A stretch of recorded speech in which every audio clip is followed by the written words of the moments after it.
I know it. Black Ops 4 hasn't had all that much stuff to really discuss that is either brand new or slightly new or things even upcoming. The last couple of weeks have been, well, kind of dry to say the least, but we actually did get some stuff as of recently this week in which we're going to be slightly recapping some things, but also talking about yesterday's playlist update, which also put in some things behind the scenes that may have some further implications for the game. So today we're going to break down the newest weekend update for Black Ops 4 and everything that came along with it. So without further ado, let's just jump right into it. So first thing that was really advertised to it this was that it's a quad feed XP weekend for the holiday weekend here in the States, but also it of course extends globally. So whether or not you celebrate Memorial Day here or not, you'll have the option to rank up faster until Tuesday in your favorite modes of MP, Zombies, Blackout, or League play. So naturally the quad feed event ends up giving you double XP, double weapon XP, double Nebulium Plasma, and 2 times merits in Blackout as well. So of course they fall into their own separate categories in the game modes that you choose to play with them, but it is something to take advantage of because not only is this something that comes around once every so often, but it's also an extended one where you have an extra day because the holiday's actually on a Monday. So it's going to extend out into Tuesday. So if you have a bit of time this weekend, you can end up grinding out your favorite game modes here. I know that I need to get back on the horse and jump on and grind out some Blackout. I've been slacking a lot recently. Same thing I guess can go for multiplayer, but really up to you whichever one you want to play, but it's there for all the modes. Yesterday's update also added in a secondary feature here, which really will help out if you're trying to grind out some MP, but there is now a Nuketown 24/7 playlist live right now. It's only Nuketown with a different combination of game modes, but if you've played Nuketown 24/7 in either this game while it was available before or in any of the other games of the Black Ops series, well, it gets really hectic, it's very high action, very high paced, and it's a great way to rank up. I know that whenever I did this in Black Ops 3, I think that within a few hours span, I ended up going up an entire prestige. And that's simply because it is just such a high paced, high action, quicker games, but also you're always in the action, so you always have that potential to either get kills, objective kills, and score and all that kind of stuff. So it all compounds way faster than the larger maps. So if you guys want to check that out for this quad feed event, it's certainly welcomed and something that you might not have the best time if you're not in a party, but it is still something that will gain you a ton of score and also XP.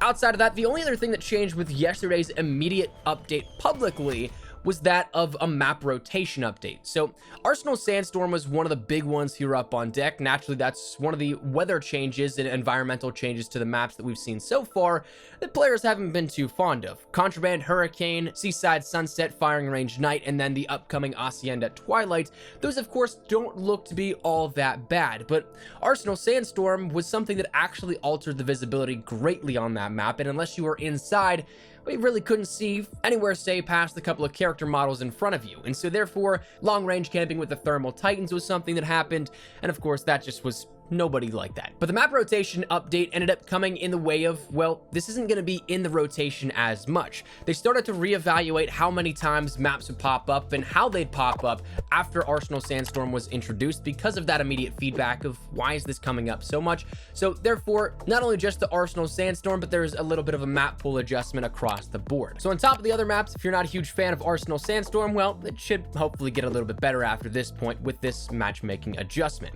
Now, that is the only stuff that publicly, again, changed as of yesterday, but that doesn't mean that it's the only changes that we've seen as of recently, and also ones that we haven't seen just yet. We're going to recap some things for full transparency and talk about some stuff that happened that I didn't talk about because, well, there really wasn't much else going on from earlier in the week, but it's also then going to segue into what we'll see as the hidden additions here as of yesterday's update as well. You'll see just how it works out, so it might sound weird going back and then coming back to today, but I promise it'll kind of work its way in and tie in, hopefully rather nicely. That said, as of Tuesday, we ended up getting some things for the Black Ops Pass in terms of changes there. This is something that we firstly saw that you had bundle crates introduced if you had the Black Ops Pass. You had a bundle of 5 of those. You redeemed those by simply logging on with that Black Ops Pass on your account. It's a one-time thing, so unfortunately there's not going to be, say, every month or so you get a drop of 5 reserve crates, but hopefully with these 5 you end up getting, if you haven't redeemed them already, that you have a little better luck than mine. You'll probably see that footage in the background, but I didn't really get all that much.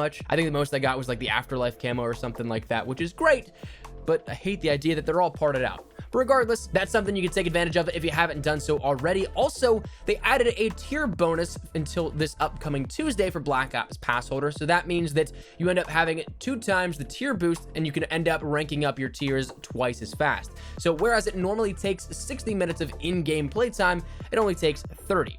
Now, personally, I like this, but I'm not sure that it fits enough. I'm all for it being heightened, and I understand that it can't be 2 times, maybe all of the time, but even if it was something like a 25% boost throughout the entirety of whatever event it's in, and then maybe a weekend or 2 every event, you have a 50% increase to that. But just for 1 week, that's not really going to incentivize me if I was an outsider to end up buying the Black Ops Pass. So it's a nice start, but I don't know if it's necessarily enough. But regardless, it's going to be there for anyone that has the Black Ops Pass until Tuesday to rank up. And of course, with that quad feed XP and a boost like this, it's definitely worth grinding out this weekend. And then finally, the last thing that was adjusted here in terms of the Black Ops Pass was actually a party up feature here with this, that if you or a teammate has the Black Ops Pass and the rest of your party doesn't, no longer will you be disbanded or anything like that, or you can't play maps in the Black Ops Pass. You'll actually all have them together, no questions asked. You can all play those maps, whether you have it or not, so long as that one person from your party does. And to my knowledge, I don't think this is a limited time thing. I can't really see anywhere that it says for X amount of days or until so-and-so, but this might be something that sticks around, and that's a decent start as well. Now, outside of the Black Ops Pass stuff, we ended up recently having the Hudson bundle added to the game, and this is where the segue starts to come into effect. But the Hudson Blackout character and 10 reserve crates are available for $20. Now, again, personally, I'm not a huge fan of the price jacking it up by reserve crates, because I mean, outside of that, theoretically, it's $10 for the Black Ops Pass character, which is still pretty pricey, but it's at least better than 20 bucks for other duplicate stickers you'll probably get alongside that.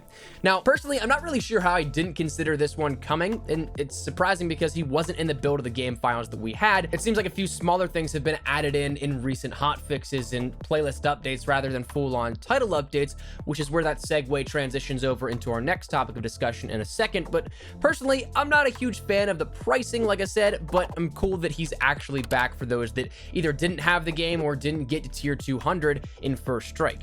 I know that's something that is a little bit of an on-the-fence topic of discussion because some people either bought him or they either grinded out the game, so therefore, why do players have the option to buy out the character outright? But to me, it makes sense and was only inevitable because we've seen a bunch of other things from First Strike and even Absolute Zero added in as buyable bundles in recent times. So that's something that he's back and is available for a couple of more days if you guys are interested. But outside of that, let's transition back into the most recent update as of yesterday. Now, there's been a few hidden additions actually, and thanks to our friend Joshua Cool over on Twitter. As always, his Twitter will be linked down there in the description below, so go show him some love. But he dug into the game files after this hotfix, and like we mentioned, it seemed like there were a few items that were added in with either this playlist update yesterday or on Tuesday, but either way, the point remains. There were definitely newer items added in under the radar. Now, as always with things in the game files, I can't show them to you guys on screen because technically they're still intellectual property, but these include a brand new bundle for another Blackout character, following suit here to how we saw the Hudson character, this one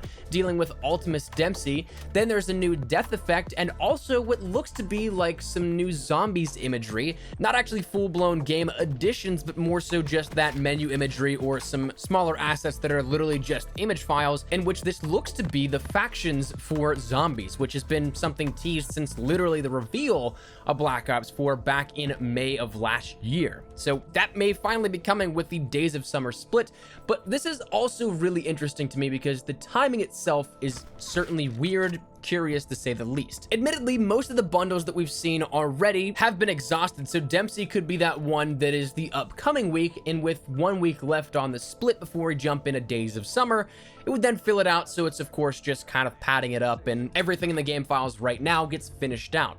But at the same time, we also have things like 2 more Mastercrafts seen in the game files for the Spitfire as well as the RK7, and I recently saw a glitched image of a Swordfish one that looks to follow the same sort of design pattern and intent as the other ones of the categories, and the other ones of possibly Days of Summer, as well as things like the Empire camo is still yet to come, and seemingly some of this stuff will have to carry over into Days of Summer. So some of these may release this upcoming week, but we do know that the next larger title update for Black Ops 4 is going to be with Days of Summer, and Treyarch has already confirmed there's more weaponry, more camos, more uniforms, and other customization along on that way. So unless they plan on adding in the bare minimum, that would be a really poor launch of the next split for Days of Summer and no post-launch content of Days of Summer, well, then clearly we're going to see more stuff added in with the next title update. So that previous theory of exhausting everything in the current game files right now with the first split still holds up, minus a few things that may carry over into Days of Summer, but it's still really weird, the timing of it all. So of course, with the final week of the first split of Operation Spectre Rising coming up here within the upcoming days, we're gonna have some answers to this here relatively shortly, but for now it is still something of a big question mark and a big guessing game on where these things may lie. But it is certainly interesting to me that we've had a few things snuck in under the radar again in just these more so smaller playlist updates and hot fixes. So that said, that's where we're gonna wrap it up. That's everything here that did change with not only yesterday's update, but also recapping a little bit of what we saw on Tuesday and what we didn't see out of yesterday's update publicly. So let me know your thoughts in the comments down below. Is there anything in particular you're looking forward to here out of this? How do you think these next few items will be introduced? Do you think everything that is in the game files right now will be coming in the next upcoming week here to close out the first split of Operation Spectre Rising? Do you think some will carry over? Whatever it is, feel free to let me know your thoughts in the comments down below. But hopefully you enjoyed. If you did, make sure you drop a like down below. And of course, if you are new to the channel, make sure you guys subscribe so you don't miss a single thing regarding all things Black Ops 4, MP, Blackout Zombies. We got you covered with the best of updates, news, information, tips, tricks, all that good stuff. So if any of that interests you, hit the subscribe button so you don't miss a single thing. If you guys also want to follow me over on Twitter and Instagram, there's the best place to get connected outside of YouTube. Practically live on both those. So if you guys want to strike up a conversation, ask me a question, whatever it may be, that link is down there in the description below. But let's get out of the way. Thank you guys all so much for watching. Mine has been Espresso. I'll see you guys later. Take care and peace.